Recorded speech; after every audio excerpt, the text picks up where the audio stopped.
Colts Nation, if helmets or helmet accessories interest you, make sure to go to greengridiron.com and use code INDSYN at checkout to get the discount code with it. Whether it's mini helmets, full-size helmets, visors, clips, whatever it may be, different face masks, different variations of helmets, alternate helmets, whatever the case, you can get it at Green Gridiron. And again, that's code INDSYN at checkout for the discount. Thanks for stopping by for another video, and now let's get into it. What's going on, Colts Nation? I appreciate you joining me for another video where in this one, we're going to talk a little bit about the defense on the defense side of the ball and finish up with the secondary, right? I want to talk about it all together because it all kind of falls under the same umbrella. It's a lot of the same conversation when we're talking about Lou Anarumo's defense and the secondary, whether it's corners, whether it's safeties, doesn't really matter. So we're talking about the secondary as a whole here, right? So when you look at the secondary, you have to look at what Lou Anarumo does, right? What his defense is predicated around.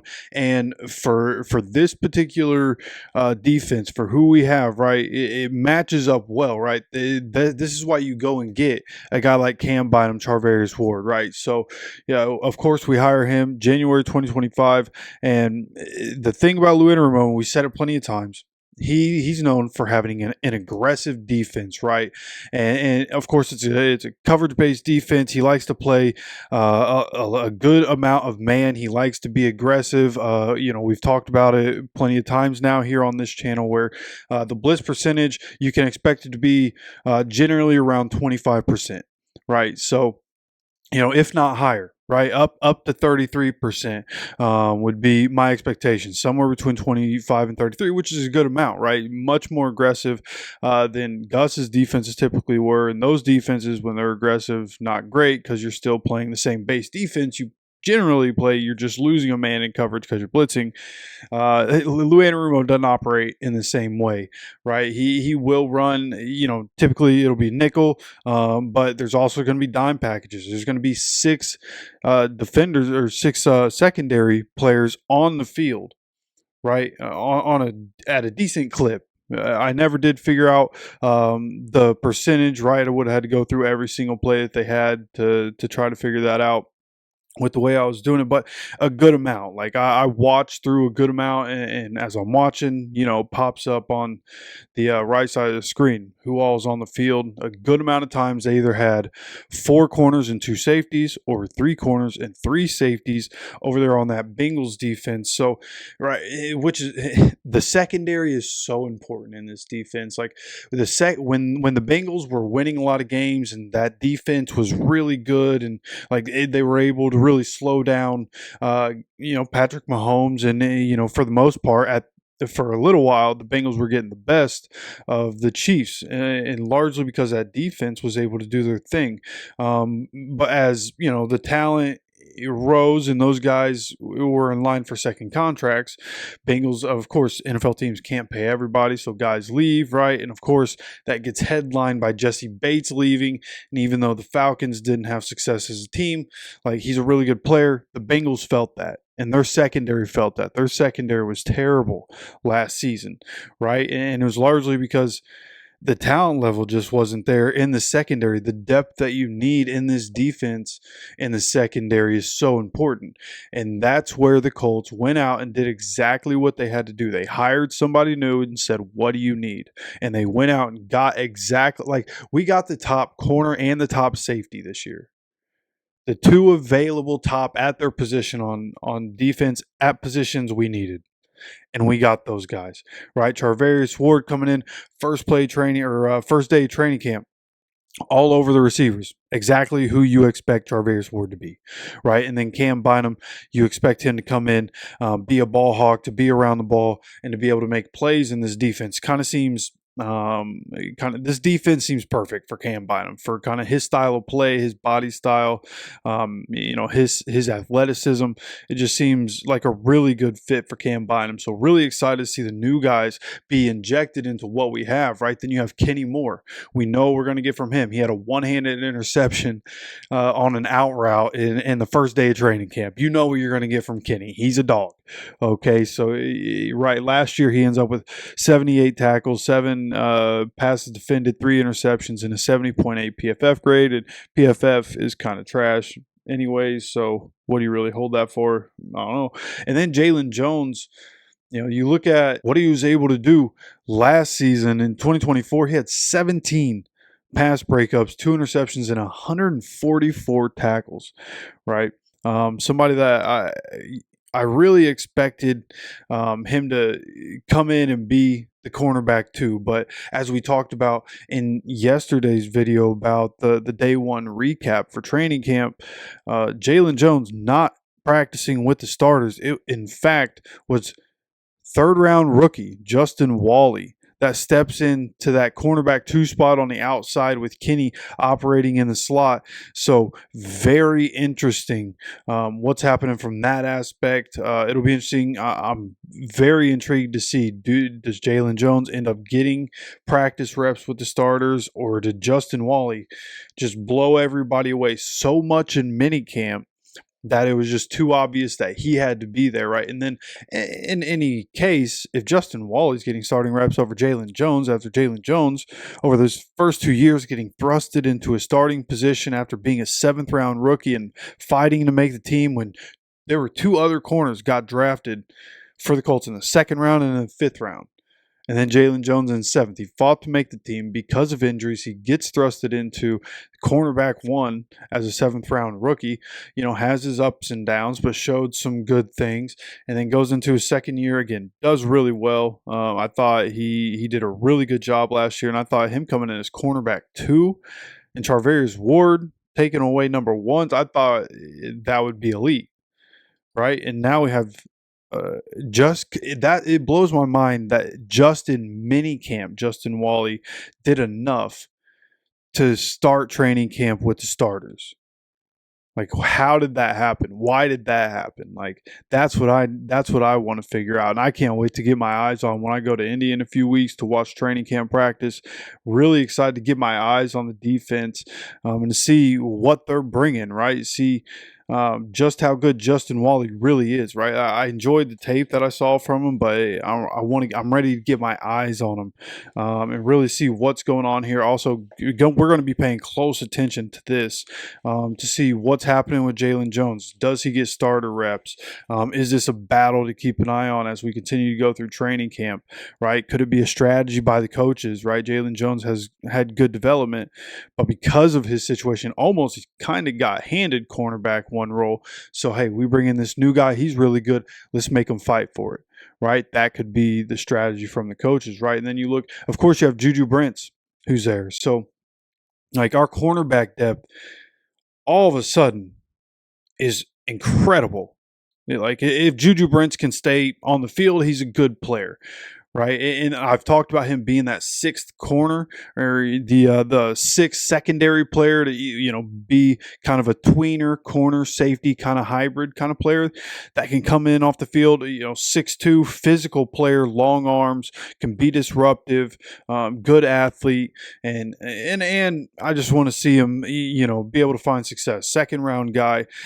So I feel really good about our cornerback room through and through from top to bottom, and how that's looking right now. And then, of course, at safety, we've already talked about the most important players on the Colts defense in this new system. Grover Stewart tops that list. He can be a game changer with the type of physical freak that he is, and as good as he's gotten at what he does. Grover Stewart, and like what you need in this particular defense, like it all meshes up to where Grover Stewart is like going to be the heart and soul of the defense this season. But on the back end, you also have both the safeties are going to be incredibly important. Now, of course, we talked about this during that video. You can make the case for all 11 guys, right? Maybe not the linebackers so much in this defense, but certainly the secondary and the defensive line are going to have a heavy hand in us either winning or losing games this year. So when you think about the safeties, Nick Cross, Cam Bynum, incredibly important. What they're going to be able to do, what they're going to be asked to do is be aggressive at different times, but also be able to read so that they're not reactive. They need to read, pre and boom. So as soon as they need to go, they're going, whether it's going, for the quarterback or going for the run or being able to back up and go cover over the top, whatever their assignment might be. You know what I mean? Like, they're going to be asked to take on a lot in the secondary. They're going to have to communicate a lot in the back of that secondary, right? Kenny is going to have to make sure, and he always does, he's going to have to communicate a lot with the secondary, with the linebackers, right? So overall, secondary is going to have a lot put on their plate this year. And a lot of whether we're able to win or lose, of course, the offense and the special teams have to do their job, but the defense, this defense can be incredible, right? We just need the guys that we have. We have proven guys everywhere. At this point, we have proven guys everywhere on the defense. It's time to go. So with this secondary, Nick Cross in his position going to be asked to do run fits. He's going to be asked to be aggressive near the line of scrimmage. But I think that's what's fun. That's what's going to be fun about this defense is that Cam Bynum and Nick Cross, I feel like they can interchange, right? You can have one be aggressive. It can look like, zero coverage and they both back up. It can look like zero coverage and one goes, and you can't predict which one's going to go because they can both do it. They can both play in the run game. They can both, put the pressure on the quarterback and make them make a quicker decision, right? And when they blitz, they can both, they're both athletic enough and fast enough to get back and be able to cover what they need to cover once the ball is snapped. So going to be really fun to watch this duo.